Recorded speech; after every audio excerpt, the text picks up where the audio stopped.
Welcome, नमस्कार। आप देख रहे हैं राजगीर टाइम्स और मैं हूं आपके साथ धर्मराज युधिष्ठिर। मैं इस समय घर में हूं, बरसलीगंज में, नवादा जिला के बरसलीगंज में, जहां एक मामला उजागर होता है। कोई कहता है प्रेम प्रसंग है, कोई कहता है लव जिहाद है, लेकिन मैं कहता हूं प्रेम प्रसंग एक ऐसा है 10 दिन होने के बाद भी लड़की जब फोन नहीं करते घर वाले को, तो ये कौन सा प्रेम है? आखिर जहां प्रेम करने की स्वतंत्रता है लेकिन बात करने की स्वतंत्रता ना हो, तो ये कौन सा प्रेम है?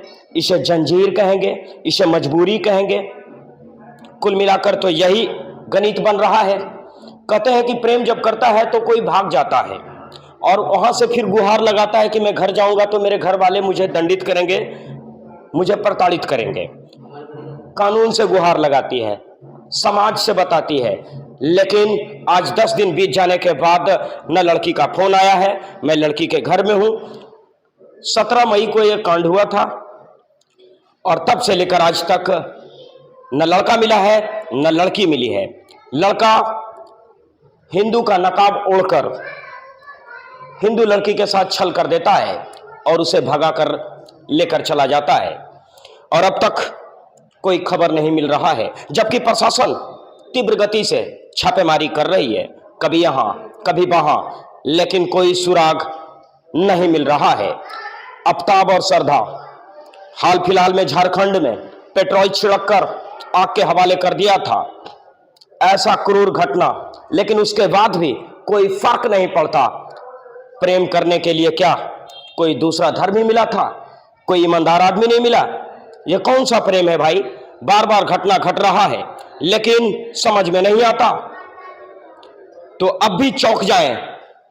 यह घटना एक जगह से नहीं, भारत के कई कोने से 36 टुकड़े में आफ्ताब ने श्रद्धा को काट दिया। प्रेम के नाम पे शहीद हो गए। यह तो कहा भी जाता है कि लड़कियां जिसको प्रेम कर लेती है उसको आखिरी सांस तक भूलती नहीं, लेकिन यह लव जिहाद कब तक चलेगा ये खेल? अगर यही कांड होता यूपी में, बाबा के शहर में, जिसे बुलडोजर बाबा कहते हैं, तो अब तक उसका बिल्डिंग खंडहर में तब्दील हो गया होता। लेकिन जहां तो बुलडोजर चलता ही नहीं, केवल सुशासन की दावा किया जाता है। और सुशासन के नाम पे हो क्या रहा है? वोट बैंक बनाने का खेल।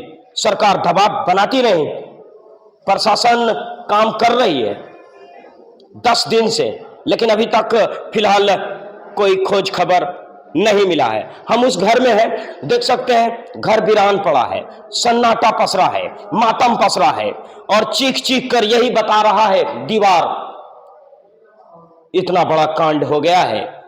कैसे सो सकता है वो भाई और वो बाप जहां इतना बड़ा कांड हो जाए? प्रशासन पिछले 10 दिन से छापेमारी अभियान कर रही है। लड़का का नाम जावेद है, वो नाम मोनू रख लेता है और लड़की को बताता है कि मैं हिंदू हूं और इस झांसे में लड़की आ जाती है। ठीक है, 10 दिन बीत गए हैं, लड़की और लड़का कहीं फरार है। तो अब तो लड़की को फोन करना चाहिए था घर में कि मैं सुरक्षित हूं, परिवार को बताना चाहिए, लेकिन अभी तक कोई खबर नहीं मिला है।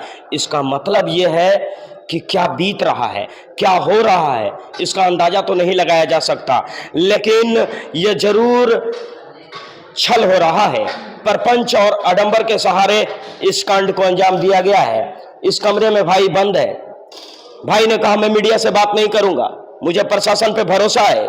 10 दिन से लगातार इंटरव्यू का खेल चल रहा है, बहुत से मीडिया है, इतना सवाल किया, सवाल देते देते जवाब देते देते थक गया भाई, अब जवाब देना नहीं चाहता। और कौन भाई जवाब देना चाहेगा? कितना जवाब देना चाहेगा? क्या हो जाएगा उससे? भरोसा भी उठ गया है।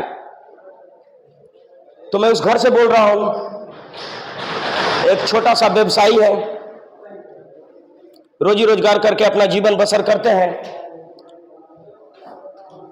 अब भी संभल जाएं। श्रद्धा और आफ्ताब और न जाने कितनी लड़कियां शहीद हो चुकी है। एक उदाहरण और मिसाल बन चुकी है कि बस बासमा के चक्कर में ना पड़े। प्रेम मुक्त करता है, बांधता नहीं। प्रेम जंजीर नहीं बनाता, प्रेम स्वतंत्र करता है। प्रेम की यही परिभाषा है। प्रेम उड़ने की, प्रेम खिलखिलाने की स्वतंत्रता देता है, उसे ही प्रेम कहते हैं। ये कौन सा प्रेम है कि 10 दिन बाद भी लड़की भाई से बात नहीं कर रहा, बाप से बात नहीं कर रहा? वो कौन लड़का है? वो जल्लाद ही होगा, वो दुष्ट मानव है। मानव के नाम पे कहेंगे कि शैतान है वो। दास बनाया, कहां बेच देगा, क्या कर देगा, कोई नहीं जानता। बाप को यह भी डर है कि मेरी बेटी के साथ क्या हो रहा है। नहीं हो कैसे?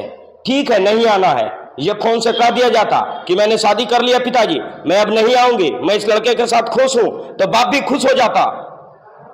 आप देख रहे थे राजगीर टाइम्स, और विशेष टिप्पणी करना इस पे मुझे ठीक नहीं लगता, क्योंकि टिप्पणी शब्दों का एक खेल है, और कांड जो घट रहा है वो आपके सामने एक चित्रित उदाहरण लेके आ रहा है, सजीव उदाहरण लेके आ रहा है, फिर भी आप नहीं जागते उन बेटियों के लिए, उन बहनों के लिए। फिर से मैं धर्मराज युधिष्ठिर याद दिला रहा हूं। आप देख रहे थे राजगीर टाइम्स। धन्यवाद।